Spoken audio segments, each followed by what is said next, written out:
So I'm going to keep this really brief. This is Professor Sean Dineen. He's the head of the School of Medicine in NUI Galway. He's a consultant endocrinologist. He's a great guy. Thanks very much, Brendan. So I'm going to now bring you down into the trench of delivering care. So we've heard from Maurice about the way care is organised in Ireland, the changes that are happening through our groups and so on. We've heard from Roisin about evaluating this difficult concept of adherence and so on. I'm a diabetes doctor. I work with a team in the hospital delivering care to people living with diabetes. I'm going to talk to you about one aspect of diabetes care delivery, which is delivering care to our young adults. The definition of young adults for the purpose of this work is generally 18 to 25, that age during which people living with diabetes transition from pediatrics to adult care. And high-level summary of my talk, so we can make it 2 minutes rather than 20 if you wish, is that a lot of young adults, not all, but a lot of them struggle with living with this condition. It's a time in the life cycle. It's interesting to be in a building dedicated to the life cycle. It's a time when being similar is probably one of the most important things, being like your peers. And this condition, a lot of chronic disease, but this condition in particular, type 1 diabetes, really makes you different, and a lot of our young adults struggle with that. And some of them struggle big time and end up with life-changing consequences as a result of poor blood sugar control during the young adult period. Some of them die as a result of the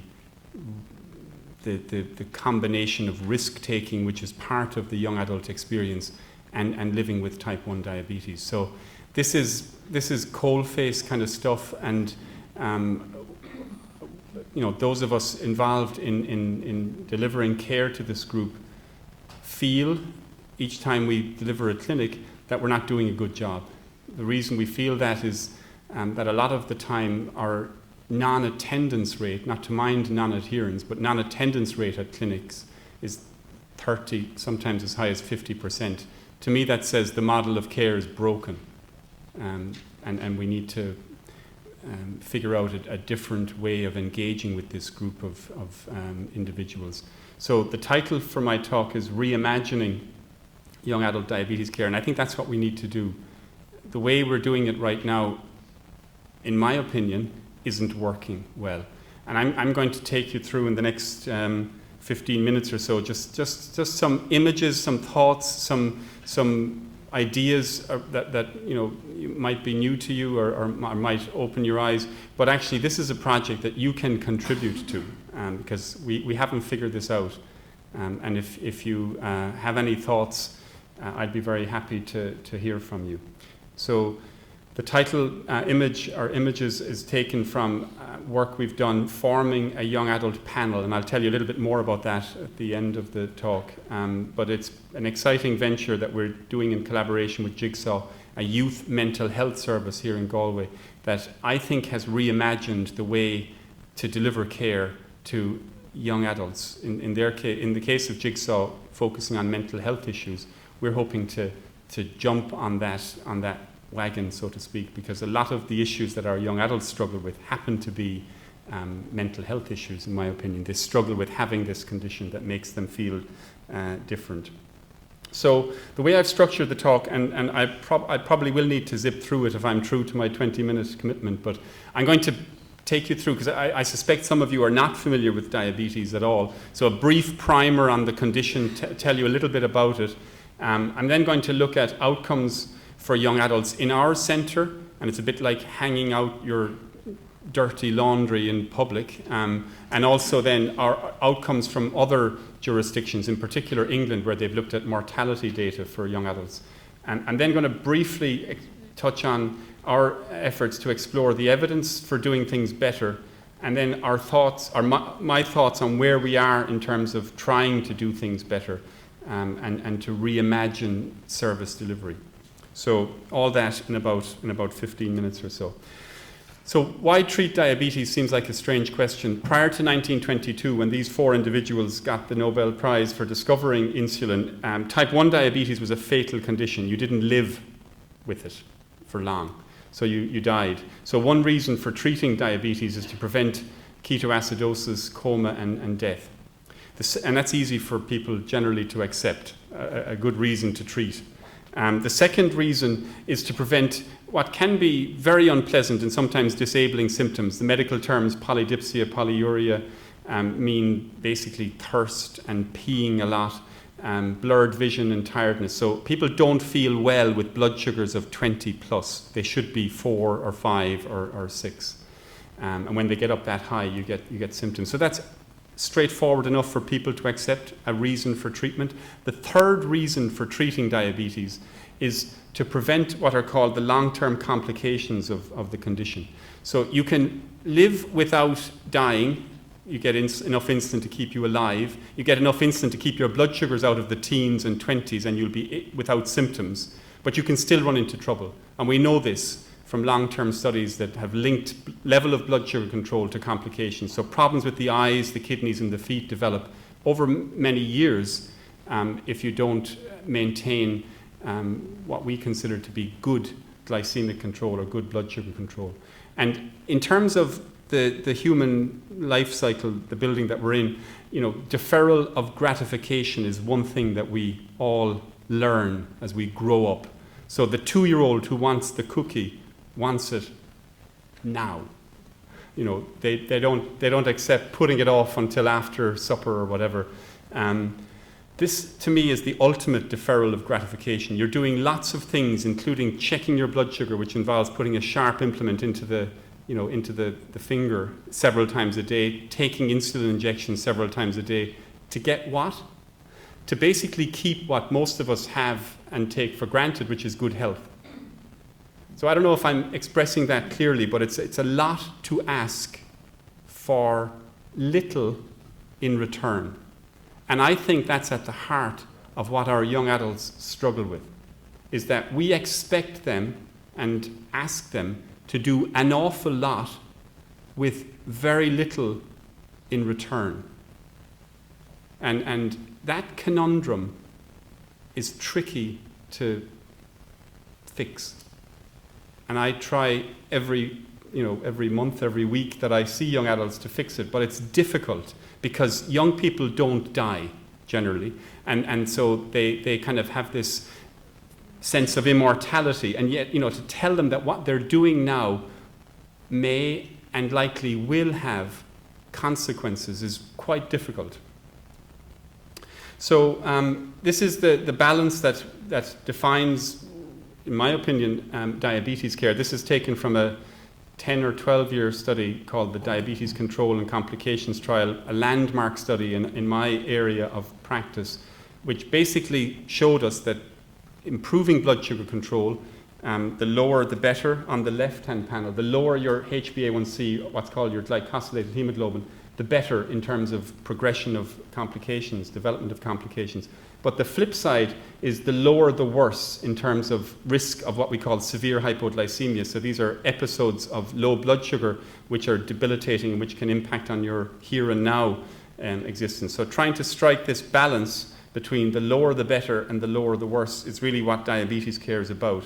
So this is your primer. Remember, I'm trying to help you understand what a person living with the condition has to deal with and what those of us who are providers of care have to deal with. And this is a big part of what we have to deal with. This is how we deliver care. This was me before grey hair arrived on the scene and before the white coat was taken away from me and we became bare below the elbows. So this is me working in a clinic that I was working in the UK. And what we do is we bring people up to a hospital. It's usually difficult or well nigh impossible to get parking there. Okay, they wait quite a while to see oftentimes a different doctor every visit who asks them the same bloody questions, all over again, and they end up being told that they're not doing a great job at what we told you to do a few months ago. So I'm being unkind on myself and on my colleagues, but I think this is the perception among many of our young adults about the way we deliver care. This model of hospitals was set up for acute illnesses. Chronic disease management is probably, there are things that are done well in the hospital setting, screening the eyes, the kidneys and the feet as an example, and that's an important part of diabetes care. But in terms of supporting people to live well with a condition that doesn't go away ever, you can't get a weekend off of this thing. I don't think hospitals are the best way to do that. This is a warts and all presentation, by the way. So this is, in the interest of time, a young adult presenting a record book to me in that clinic in Addenbrooke's, dog-eared and dirty record book, very real, different pens and pencils and colours and, blood-stained and what have you. Very real. Yeah? A1C about 8.5%, which would be, in the vernacular, good, or goodish. This is a next patient, next young adult that came in, pristine book. All the numbers written with the same pen in a straight line, presenting to me what the young adult knew I wanted to see. If this were in a bookstore, it would be in the fiction section of the bookstore, because it isn't reflective of reality. But this is part of the problem, is that we set things up so that people tell us what they want, what they know we want to hear, and this young person's A1C was about 12.5%, which is in the territory of not taking much insulin at all. So how do you get around that? Do you bang your fist on the table and say, what the hell is going on here? So this is the dirty laundry slide. These are A1C levels from our young adults, 137 of them. We audited our practice over a couple of years, and average about 9.7, I think, percent. So very poor blood sugar control by any stretch of the imagination. Interestingly, not a whole lot different from other parts of the world. This is Scotland, where they have a real handle on their whole population, and our A1C is interestingly at the median in Scotland. So we're struggling to deliver, to achieve good outcomes, but so are a lot of other people, if they're honest and actually report their outcomes. But this is the worrisome slide. This is from England. Every time I show this slide, I think, my goodness, we really need to get on with this work. So these are mortality data from England. And to orientate you, on the right, you have females with type 1 or type 2. On the left, males with type 1 or type 2. Everybody is left or right of the unity line. So everybody with diabetes has a higher mortality relative to people who don't have diabetes, okay? And that's true across the age range. But look at the young adults. So 15 to 34, if you're male living with type 1, you have about a 3 to 4-fold increased risk of death. Look at the young women. So if you have type 1 diabetes and you're a young woman, you have a 9-fold increased risk of dying. So what's going on there? So this is probably highlighting, without getting into the details, but a lot of young women with type 1, some have a subclinical eating disorder where they recognize that they can eat and eat and eat and not take their insulin and actually not put on a pound in weight. So it's a difficult, clinically very challenging combination of problems to have, but they get it wrong from time to time. And fall off the edge. So this isn't just about nice blood sugar numbers, nice HbA1c numbers. This is about saving lives. So the young adult has left the family home or is leaving it, and this relationship with the family is another conundrum, another difficult thing to kind of get your head around. But the idea of being independent, which we tend to promote, I think is probably wrong.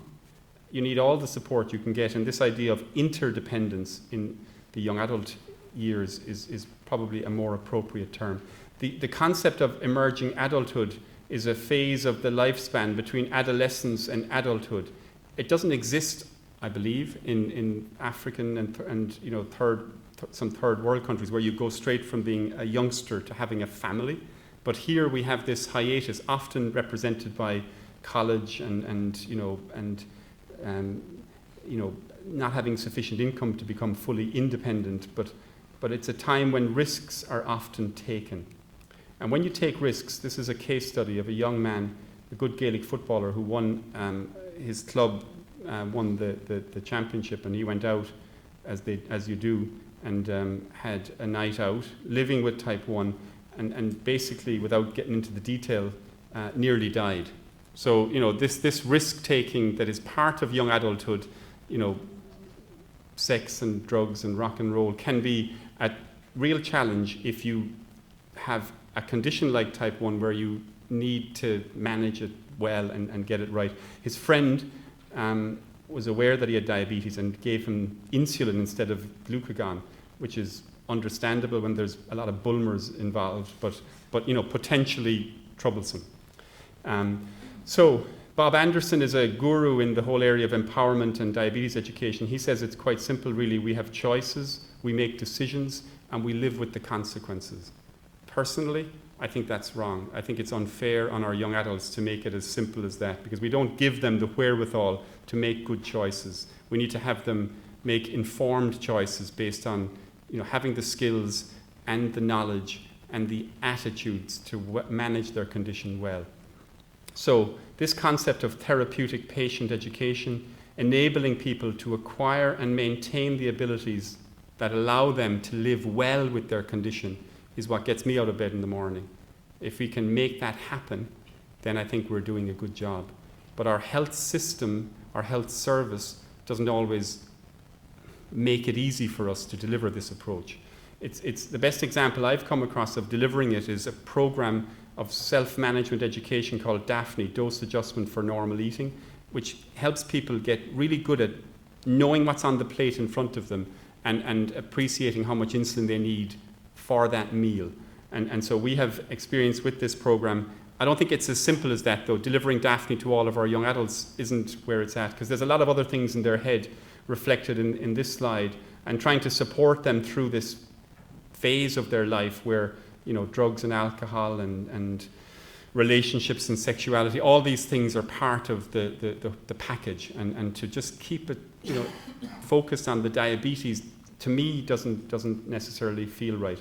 This is work that Lisa Hines and who's a PhD candidate in the School of Psychology, and Molly Byrne have led on, which is really helping us to understand some of the challenges that we're dealing with. Looking at barriers and facilitators to attendance at our clinics. Why do our young adults not come? And trying to get inside that.